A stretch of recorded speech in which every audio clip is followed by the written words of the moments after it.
I was in a 10-year relationship. I was engaged for the last 2 years of it, and 2 weeks prior to the wedding, we broke everything off. It wasn't that I realized in those 2 weeks that we weren't compatible, including lifestyle plus other issues. It was that it was a long time coming, and it took me a really long time to choose myself until I chose myself. I kept thinking and convincing myself that things would get better, that as time went on, he would change. And that's the thing that I learned, that people don't change for other people, they change for themselves. And I was dating him and being with him for his potential and what he could be, instead of just seeing who he was and who he was showing me right then and there. To give you guys a little background, we were college sweethearts, so we were growing together. And then it wasn't until we graduated college that we started living together that I saw more of who he was, that we started growing apart. And that's when the issues started coming up. And what I can say is that when you don't have peace of mind, that's how you know that it's your time to leave. And I ignored my intuition for a really long time until I didn't. Hey there, so before we move on, this is about women sharing their experiences breaking off their weddings. They cited reasons such as incompatibility, lack of self-trust, and also unequal division of labor. Also emphasize the importance of prioritizing personal well-being and trusting one's intuition.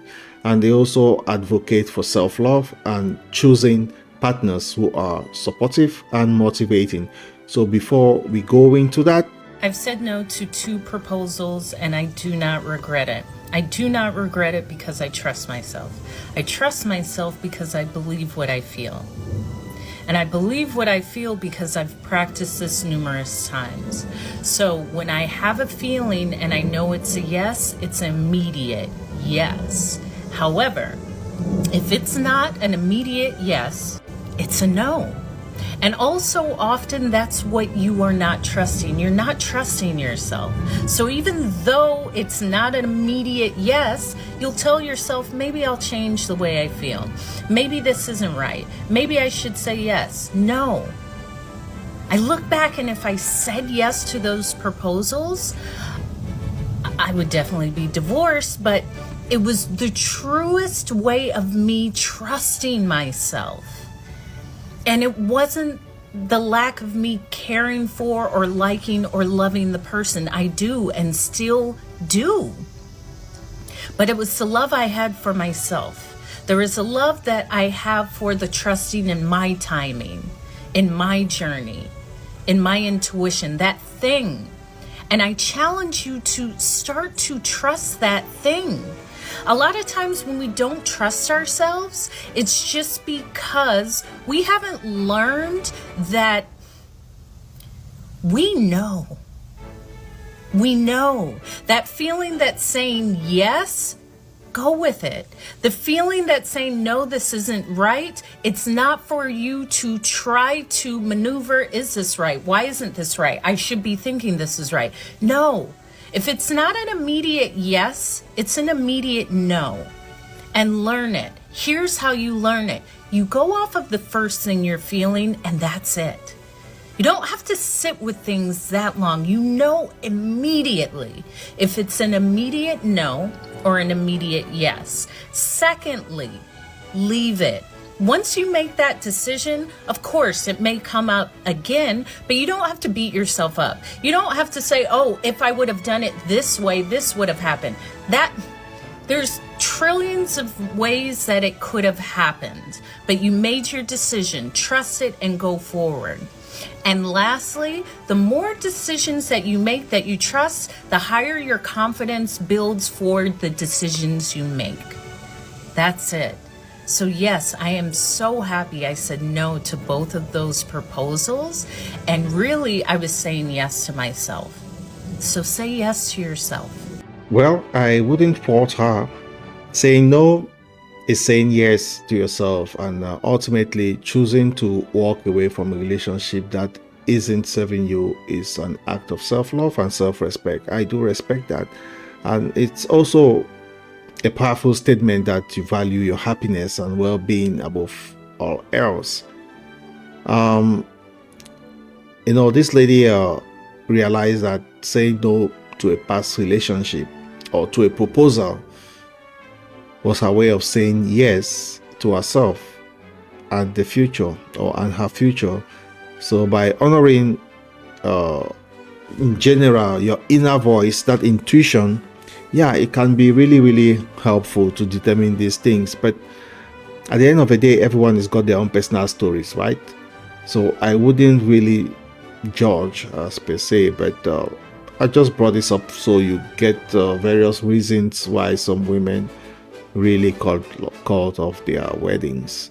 So you learn, and perhaps you don't make mistakes with yours. Never ever settle. So I was engaged to another person before I met my husband, and I was around 28, and of course I thought it was going to turn into an ogre if I didn't get married before I was 30.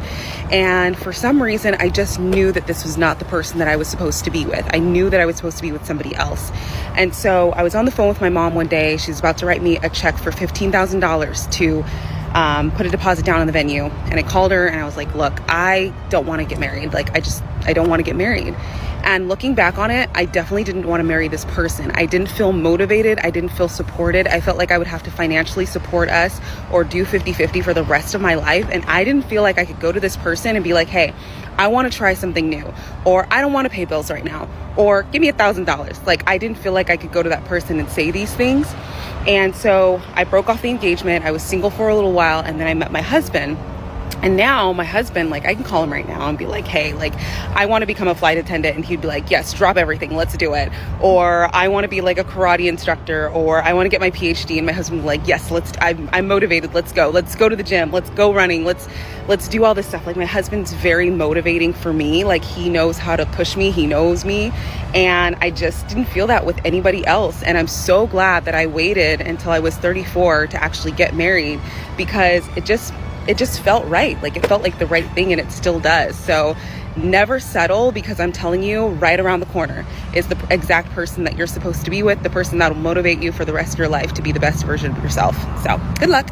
I called off my engagement after 6.5 years together because I came to realize that I did not want to spend the rest of my life cooking, cleaning, grocery shopping, and doing laundry for a man when I worked full-time as well. And that was the expectation for me, to take on all of the domestic labor just because I was the woman. That was one of the main motivators for me. I knew that that could not be it, that there had to be more to life, and that I needed for me to find a partner who would be a partner and not just a husband. But now I have had a bunch of women reach out to me in my messages with similar stories, saying that they also called off their engagement. And for me, that was one of the main motivations for me to write my book, Anxious to Wed. I don't think there's enough stories about women walking away from relationships that do not serve them. I think a lot of times women settle for the sake of settling down, and there needs to be more stories, more women's voices, more women standing up and saying, we're not going to accept the bare minimum anymore. Well, while these videos have primarily shared women's perspective on breaking off their engagement, they offer some valuable insights that can be applied to relationships from a man's perspective as well, because I'm here to give the man's perspective, right? So the first one is recognizing potential versus reality, where just as the women in the video, they realized they were settling for their partner's potential, men should also evaluate if they are focusing on a partner's potential rather than who they are in the present. So waiting for someone to change to meet your needs is often futile, as personal growth comes from within.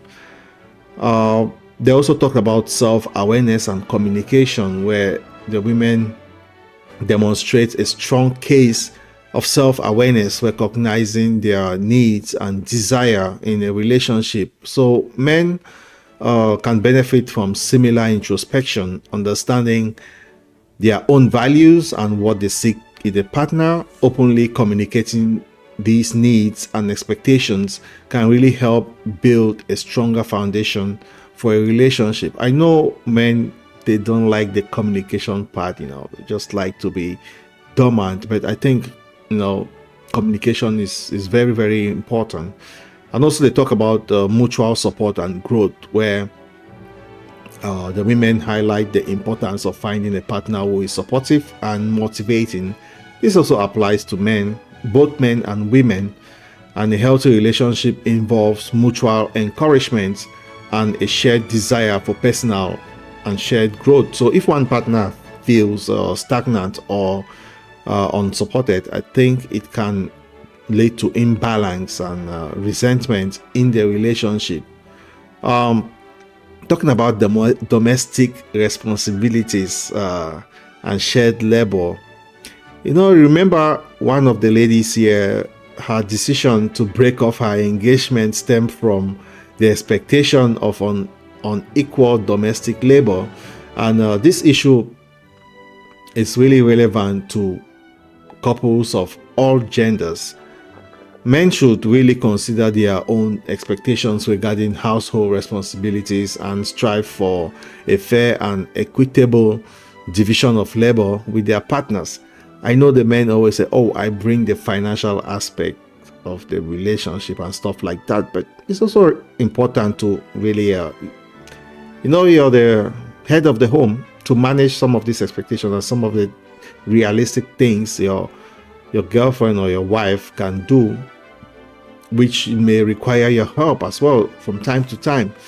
So there was the aspect of trusting your intuition, not trusting the partner, but your own intuition, where it can really apply to both sexes if you pay attention to your gut feeling, that inner gut feeling in you. If something is or if something feels off, where there is a lack of that resounding yes feeling, all of us have felt it before. I think it's crucial to acknowledge those feelings and explore the reasons behind them. So ultimately, I'll say the lessons from this video, these videos from the ladies, in general, I think it encourages thoughtfulness and also thoughtful consideration of one's values, which is very important, and also your needs and expectations in a relationship, regardless of gender. So prioritizing self-awareness, open communication, mutual support, and a sense of this shared growth can contribute to healthier and more fulfilling relationships in both men and women. Anyway, I'd like to know your thoughts below, and I'll see you in the next episode. Thanks for tuning in to the Black Coffee Podcast. Cheers.